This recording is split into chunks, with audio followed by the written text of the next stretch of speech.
For the Ecology and Entomology section as part of our AGM for 2020. So first up, we've got our plant goals report from Tommy Root, and Tommy has reported that a new midge gall has been found on oak, previously only found in continental Europe. So it's called, forgive my Latin or my scientific name pronunciation, but Genetia ceris or Genetia ceris. And we've got some images of it here. Tommy's reported, as many of our recorders have, that there's been reduced activity due to the COVID-19 pandemic. There's been continuing surveys of a number of sites.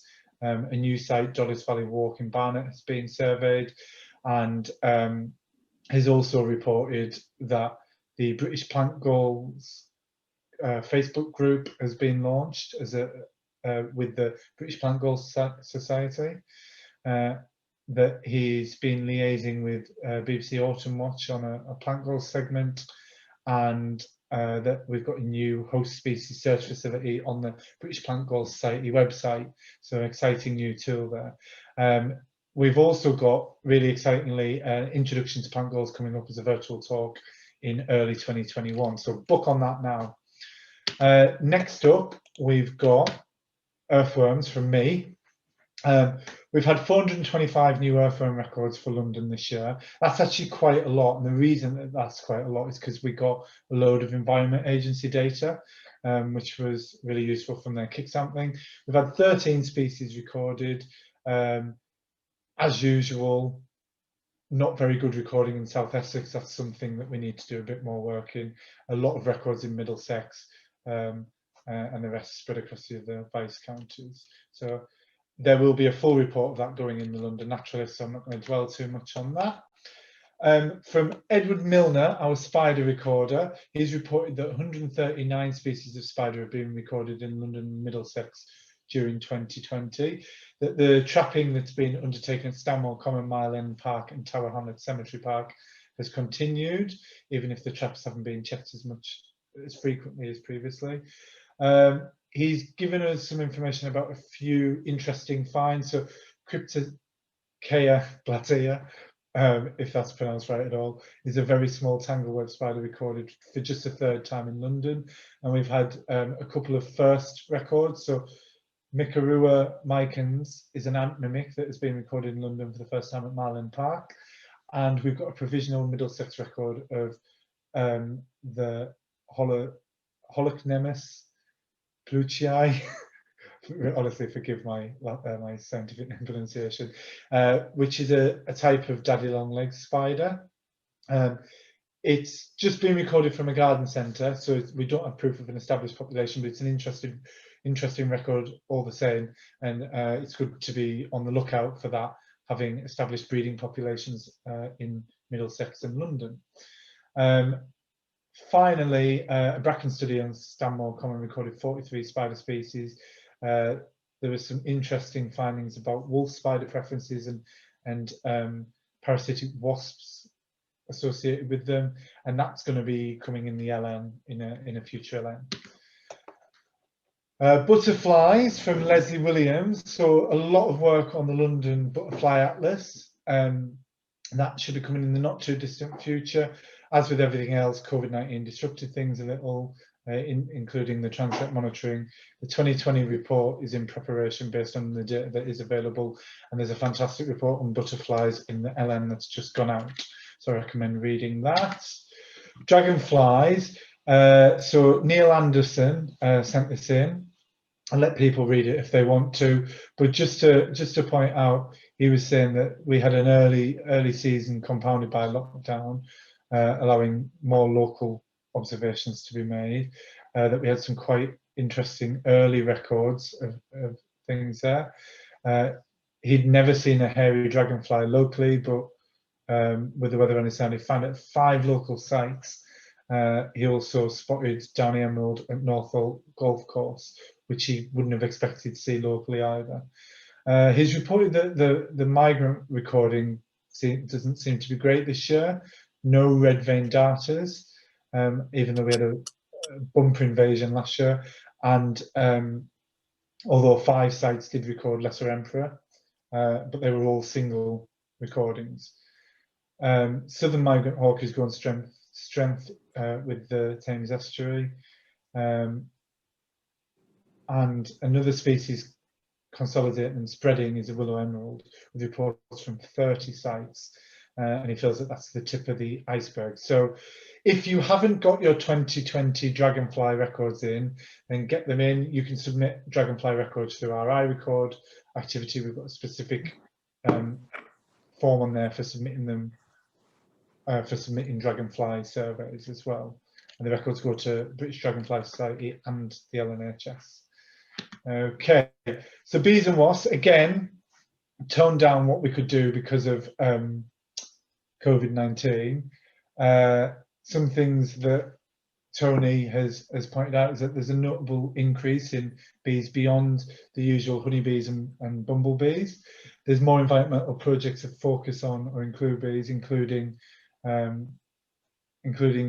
Bees in the City project, which Tony will be talking about at the Society AGM. So I'm not going to go into that anymore, but do come to our Society AGM next week. Is it next week or is it this week? Next week. And yeah, it's on the, yeah, I'll talk about that later anyway. And he's really pleased with the online attendance for some of the talks on bees that he did. Obviously, yeah, like I said, bee walks and workshops have unfortunately been cancelled, but we do hope to reschedule some next year. And we've got a picture there, a nice picture of a buff-tailed bumblebee foraging for pollen from November this year. Right. Okay, true flies from Linda Price. So Linda's given us some general updates from the many fly recording schemes. So for crane flies, we've got more ID resources available, and we're hoping for a 2021 training day if possible.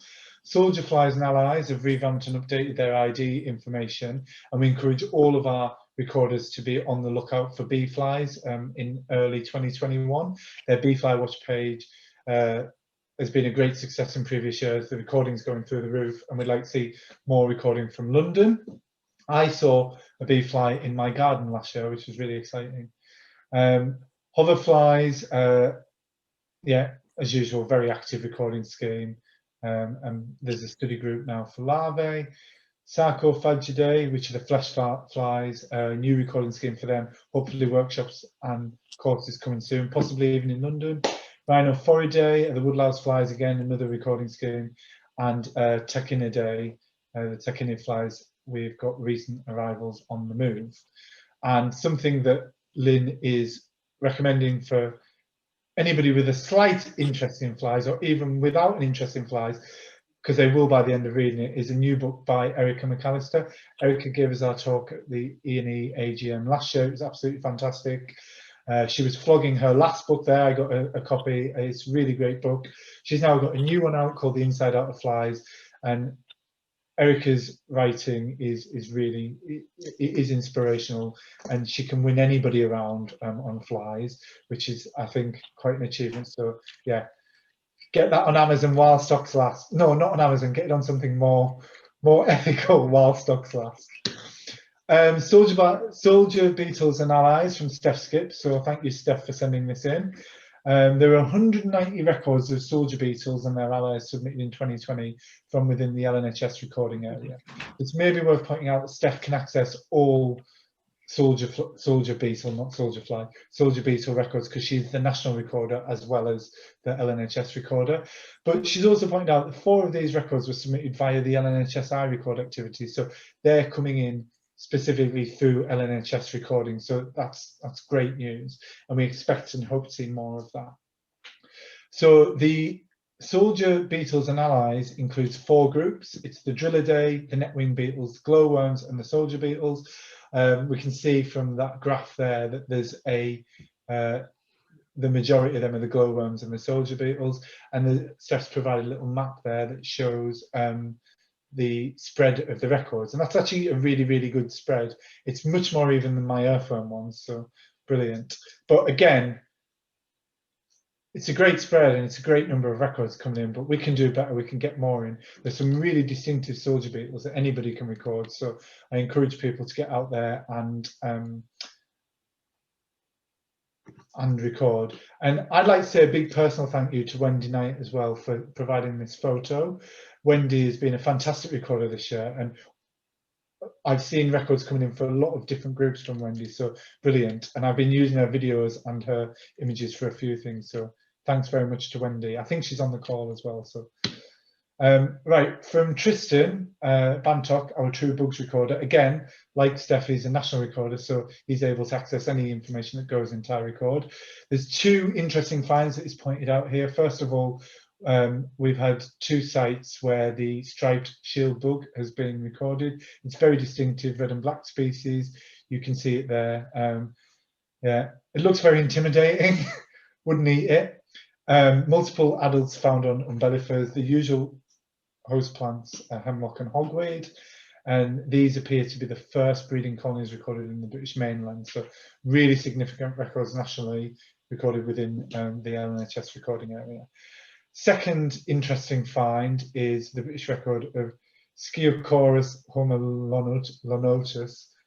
Definitely said that wrong, but that was recorded in Chipstead Downs in Surrey, and it was found in September by Graham Lyons, who's a prolific bug and other insect recorder down in Surrey and Sussex. So big thank you to Graham for that record. Okay, also from Tristan, he's pointed out what is possibly the cutest beetle I've ever seen. It almost looks a little bit like some kind of quite cute dinosaur there, isn't it? This is Lixus iridus.